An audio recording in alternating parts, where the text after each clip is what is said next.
Lady Lavellen, on behalf of the Inquisition. What a pleasure to meet you, my lady. Seeing the same faces at every event becomes so tiresome. So you must be a guest of Madame de Fer. Or are you here for Duc Bastien? Are you here on business? I have heard the most curious tales of you. I cannot imagine half of them are true. I'm not familiar with that name. I was invited here by First Enchanter Vivienne. Madame de Fer is a fond nickname the court has given Lady Vivienne. I've heard she finds it amusing. What have you heard about me? Some say that when the veil opened, Andraste herself delivered you from the Fade. I've heard very little about Duc Bastien. He hasn't been seen much at court lately. His business with the Council of Heralds often takes him from home for long periods. It can't be good for a man of his years. And of course, there's the civil war. Bastien probably wishes to distance himself from the actions of his one-time son-in-law. Tearing up the Dales in a foolish bid for power? It will end in disgrace for Gaspard. Everyone knows it.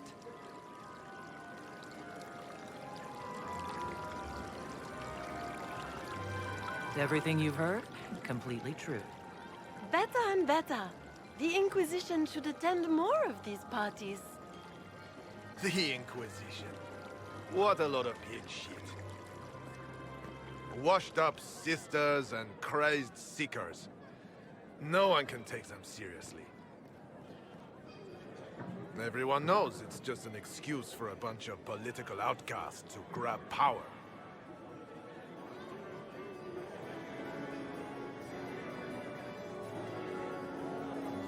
The Inquisition is working to restore peace and order to Thedas. Here comes the outsider, restoring peace with an army. We know what your Inquisition truly is. If you were a woman of honor, you'd step outside and answer the charges. My dear Marquis, how unkind of you to use such language in my house to my guests.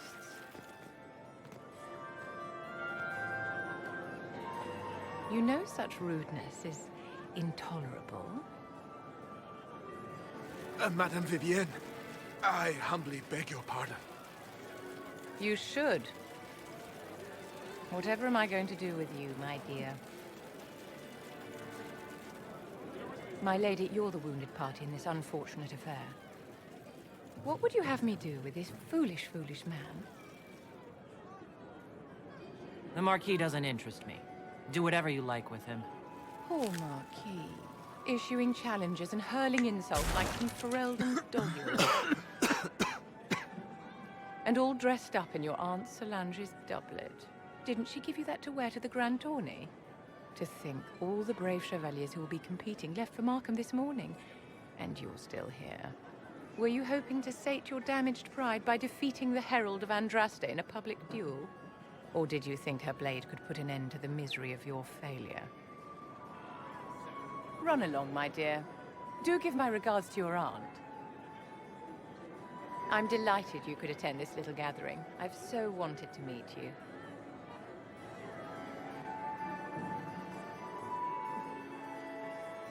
Allow me to introduce myself. I am Vivienne, first Enchanter of Montsimard and Enchantress to the Imperial Court.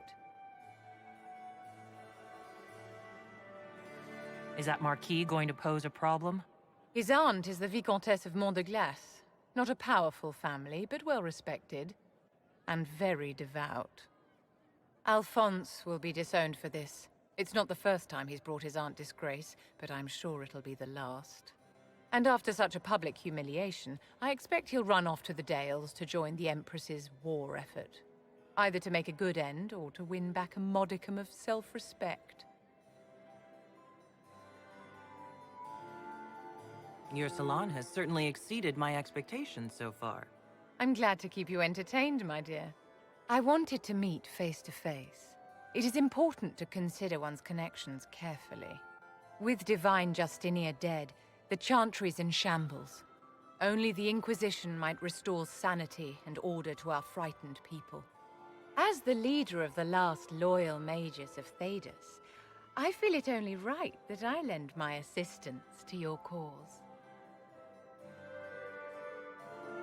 Is your interest in the Inquisition Madame de Fer, or is it more personal? Aren't you charming? It's professional, of course. You say you led the last of the loyal mages. Loyal to whom? To the people of Thedas, of course. We have not forgotten the commandment, as some have, that magic exists to serve man. I support any effort to restore such order.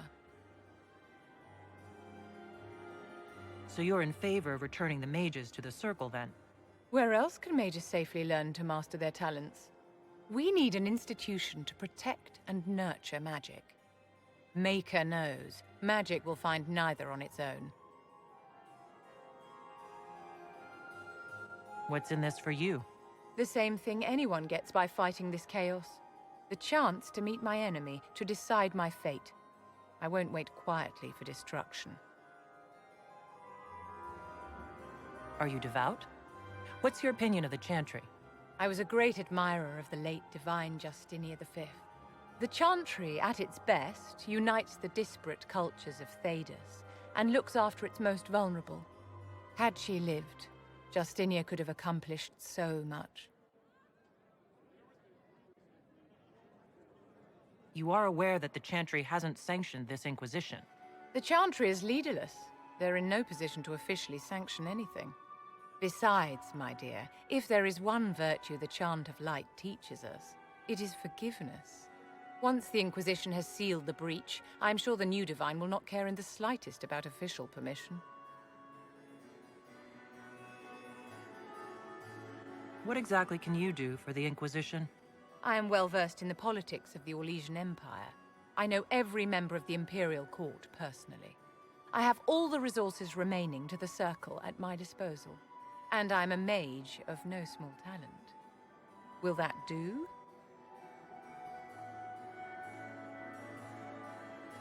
Does that mean you'd be aiding the Inquisition from the Imperial Palace? Ordinarily, I would be happy to serve as liaison to the court, but these are not ordinary times. The veil has been ripped apart and there is a hole in the sky. It is now the duty of every mage to work towards sealing the breach. And so I would join the Inquisition on the field of battle. You say you led the last of the loyal mages. Loyal to whom? To the people of Thedas, of course. We have not forgotten the commandment, as some have, that magic exists to serve man. I support any effort to restore such order.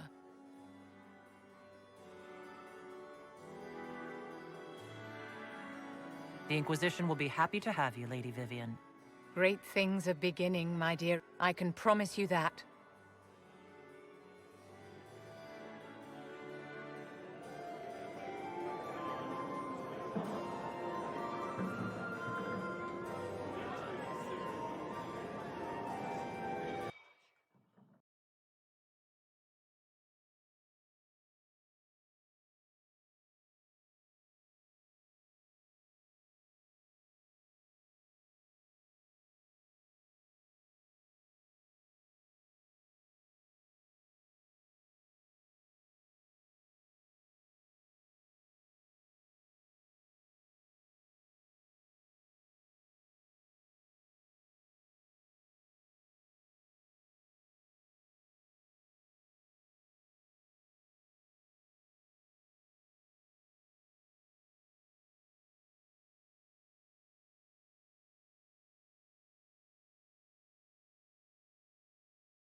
See reason, listen. I've heard about We that. cannot stay here. This is not right. I will not be joining them. At least the Inquisition does not stand directly opposed to the Chantry. I like your take on the Templar Order. It's a shadow of what it was. Where once we both protected all people from the dangers of magic, we now posture and grab at power. One day, I hope the circles are again sanctuaries where mages can practice their craft. You're not going to rejoin the Order? When the temple went up, your forces rescued those few of us still alive. My life is a debt I intend to repay, however I can. Did you have any idea what caused the explosion? No, I'm just a recruit. Belief and faith doesn't get you closer to the important meetings. Though that distance did save my life. How did you come to be a Templar? It seemed the right thing to do. My family are tradesfolk in Denerim. I could have become a cobbler like my father, but this seemed better. We'll see how right I am in time. I will talk to you later. Walk in the Maker's grace.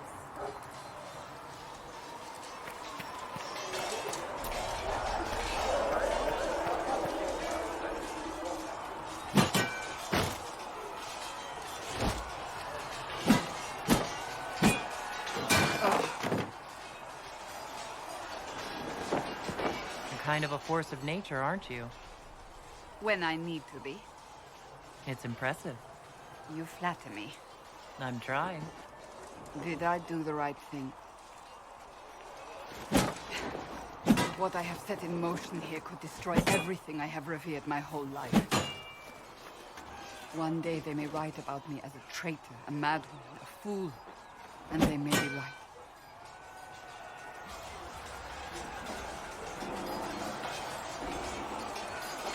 What does your faith tell you?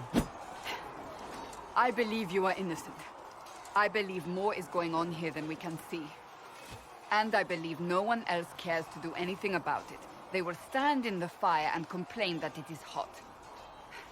But is this the Maker's will? I can only guess.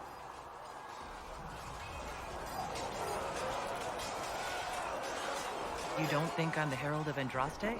I think you were sent to help us. I hope you were. But the Maker's help takes many forms.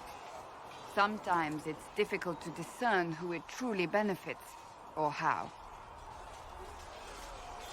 What's going to happen now? Now we find allies to help us close the breach, if that is even possible.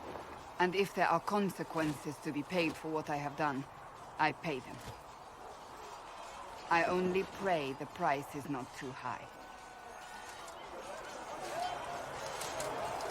Isn't it a bit late to worry about it now? We have only just begun.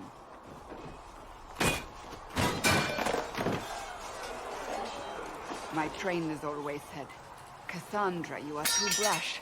You must think before you act. I see what must be done, and I do it. I see no point in running around in circles like a dog chasing its tail. But I misjudged you in the beginning, did I not? I thought the answer was before me, clear as day. I cannot afford to be so careless again. It wasn't like you had no reason to suspect me. I was determined to have someone answer for what happened. Anyone.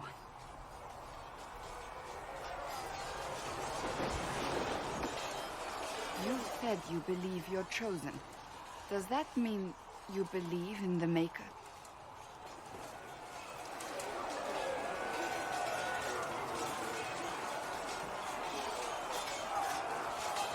I'm Dalish. I believe in our own gods. And there's no room among your gods for one more? I suppose it doesn't matter now. I have to believe we were put on this path for a reason, even if you do not. Now it simply remains to see where it leads us.